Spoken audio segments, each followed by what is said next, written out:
what is Propertarianism? Propertarianism consists of a collection of ideas. The core insight in that collection of ideas consists in the completion of the scientific method. The remaining body of work consists of the application of that scientific method to the full scope of human disciplines, and that is Propertarianism. Hi, I'm Kurt Doolittle. Now, I wanted to try to explain for the person who hasn't been a follower, what is Propertarianism? And it's quite hard because by contrast, if I was trying to explain to you the consequences of the Darwinian revolution prior to Darwin, or I was trying to explain to you empiricism prior to the evolution of empiricism, or reason prior to development of reason, or you would have a hard time understanding this new thing. And I don't think it's quite that hard to understand, but of course I'm a practitioner, so maybe it would be maybe it's more obvious to me. But really, the reason it's somewhat difficult is Propertarianism corresponds to a collection of ideas, a really big collection of ideas. And that collection of ideas is on the scale of each previous revolution in our thought. So I can compare it to the 19th century scientific revolution, which we'll talk about as Maxwell, Darwin, Pareto, Spencer, Menger, and then later in the 20th century, Hayek, possibly Popper in there as well. It could also compare it easily to the development of Marxism and later the Frankfurt School, the pseudoscientific counter-enlightenment. We could compare it to Rousseau's later followers in the 20th century, the neo-Marxists, or what we call the French postmodernists, and their literary attack on the Enlightenment. We could compare it to Kant, Hegel, the German idealists, basically most of continental thought, and their rationalist attack on the empirical Enlightenment. And we can compare it in scale to Bacon, Locke, Smith, and Hume, and the Anglo-Scottish empirical Enlightenment. Now, this is a pretty big proposition, but the core insight is actually quite simple, and in the most basic of terms, Propertarianism is an explanation of and a completion of the scientific method, a method that the West has been working on for over 3,000 years. And so we haven't necessarily understood what's made the West different from other civilizations. What I'd like to get across in Propertarianism is that the core of Western civilization in its ancient past, which differentiated the West from other civilizations, was martial epistemology or military epistemology, or reporting. Like when we still teach soldiers to report, we don't teach them to give opinions. We teach them to give us just the facts, and it's somewhat hard to teach people to do this. Well, this method of reporting has worked its way through our civilization into our common law and our jury. It's worked our way through farther up into the political system that we think of as Greek democracy. It's branched off from Greek thought when philosophy was necessary as a means of improving our traditional law, which they didn't understand in trying to articulate it. We saw it develop farther under Roman law and the Stoics, and we saw it disappear for quite a while, but come back again after Bacon, and then with Locke, Smith, and Hume. We saw these men restore the art of truth-telling, unloaded speech, uncompromising correspondence speech. We saw them try to restore it. Well, you might look at the Enlightenment as that event, as this Anglo-Scottish Enlightenment and the beginning of the empirical revolution. And then you might want to look at the 19th century as the beginning of the scientific revolution. And I'm going to separate those two for very specific reasons, because I believe the change in the Enlightenment era, post Aristotle in science, maybe after, and then the scientific Enlightenment and that was truncated by the wars in the 18th century was bringing about the next revolution, just as today I am and a few others, and I can reference those people later on, are trying to bring around the next revolution in the scientific method. Well, in history, the scientific method is a very it's under a lot of dispute. I think this is a mistake. I think this is because Feyerabend made a mistake, and I think this is because Popper was incomplete in his work. I think Hayek didn't succeed either, and I think the postmodernists ran away with Feyerabend the same way that the Marxists ran away with Hegel. And so in these terms, I tend to split the world into the ancient world's development of reason,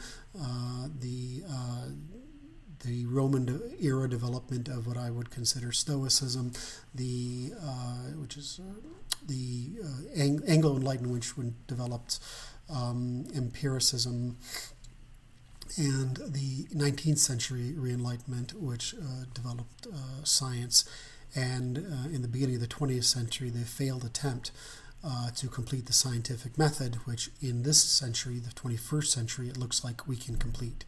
Propertarianism is that completion of that scientific method. Now, that's an incredibly deep topic, and it's going to be the foundation of everything else we talk about. In what I worked on most originally was developing a neutral language of ethics, morality, politics, so that we could communicate with each other across our moral intuitions in rational and scientific terms. But by doing that, I was able to understand and complete the scientific method, and then once I had that, I applied it to literally every sphere of human thought. And so this includes the sciences, both social and physical, as well as the logics. So I'll try. That's a great scope of work, and we have a tremendous amount of material to cover. But in the simple terms, what I've tried to do with Propertarianism is simply complete the scientific method. By completing the scientific method, by coming up with the process, the vocabulary, and the grammar, we can restate mathematics, the sciences, philosophy, morality, politics, and law, basically all the human experience, in a single, commensurable, and coherent language. And this is important because it eliminates our ability to lie to each other and to ourselves.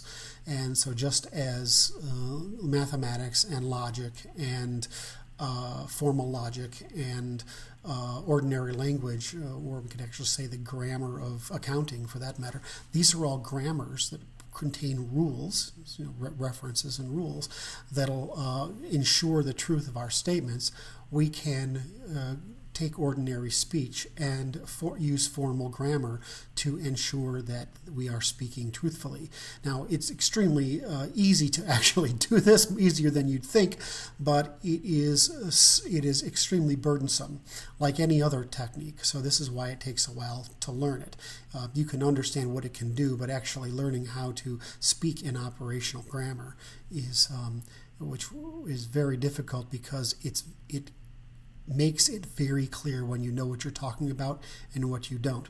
And once you realize you don't know what you're talking about and now you have to go investigate it, this is where we begin our journey. This is where we begin our journey to self-understanding and to being unable to deceive ourselves and others. So during the past century and a half, we've been struggling to complete that scientific ideal on one hand. In other words, there's been a great big movement in the sciences, in philosophy, and in the pseudosciences, the social sciences, and even the early pseudosciences of psychology, where we have been trying to produce a unified language. And a lot of people have given up on that attempt. There were we call it the Wilsonian synthesis on one hand, which is the biological and sociological side.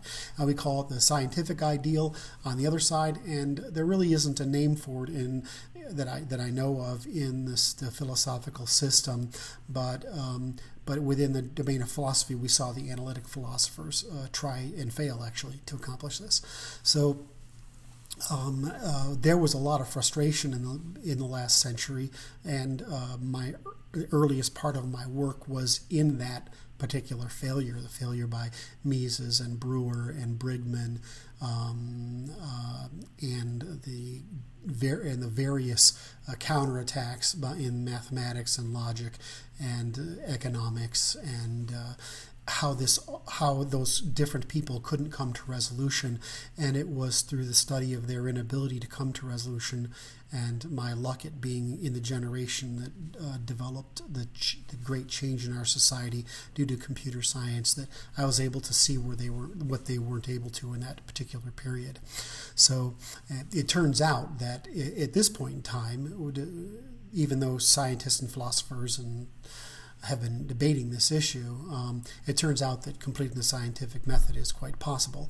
It's not what they think it is, but they thought it was, but it's quite possible. And in retrospect, it's quite easy to understand where the 20th century failed, where the late medieval philosophers failed, as well as the ancient world's thinkers failed. And they failed for the same reason, and a reason I'm going to explain once we've given you enough context.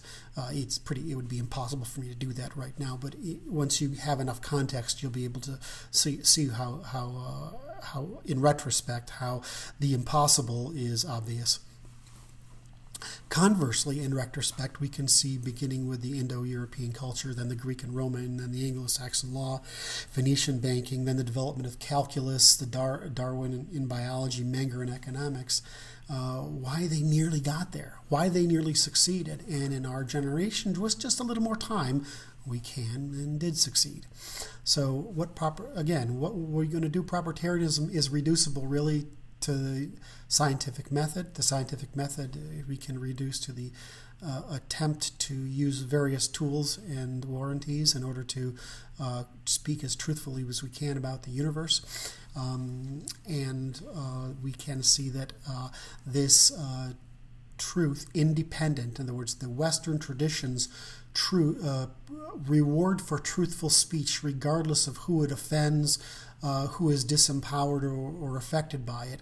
This heroic tax that we pay in the pursuit of truth is basically the core of our civilization, but it's also been the reason that we've pursued the scientific method, because basically there isn't any difference between the scientific method, testimony in our courts, and the pursuit of truthful speech on the battlefield.